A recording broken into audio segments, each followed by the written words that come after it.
A billionaire made a bet with a poor young man. If the young man could walk around the entire roof of a building, not only would he win $10 million, but the billionaire would also hand over his beautiful wife. Hearing such a twisted request, the young man immediately accepted, but as he looked at the building, nearly 1,000 meters above the ground, his heart began to race with fear. But then he thought about the unimaginable wealth he'd earn if he succeeded, wealth that would take an ordinary person a lifetime to achieve. With that thought, his body made the choice for him. As he climbed over the railing and prepared to place his feet on the roof edge, his foot slipped, and he nearly fell to his death. Shaken by the close call, the young man ignored the billionaire's mocking laughter, but deep inside, he began to think about revenge. He carefully started to inch along the roof edge, but as soon as he moved, he immediately regretted it. The sight before him made his heart race to 180 beats per minute, and the smooth surface of the roof turned this already terrifying task into an even greater challenge. One glance downward made him dizzy, and at that moment, to add to the amusement, the billionaire decided to taunt him. The young man cursed at him, unleashing every filthy word he could think of. Disgusted by the old man's twisted behavior, he quickened his pace to escape his torment. But at such a height, just looking down sent shivers through his entire body,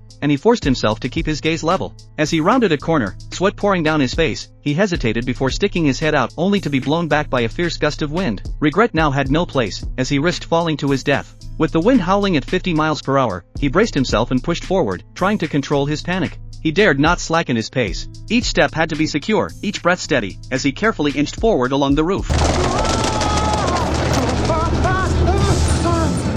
Then, a sudden mishap nearly caused him to freeze in terror. Looking ahead, he cursed the source of the disturbance in his mind. Quickly, he calmed himself when he noticed a place to rest temporarily. Eagerly, he stepped forward, carefully climbing to the edge of a window. The chaos he had faced made him briefly consider giving up, and he thought about simply opening the window and walking in. But no matter how hard he pushed, the window wouldn't budge. Frustrated, he moved to the next window on the other side. Fortunately, this one wasn't locked. Pressing down his excitement, he opened the curtains, ready to quit the challenge. But what he saw through the window made his blood run cold, a grotesque face staring back at him. It was the billionaire's bodyguard.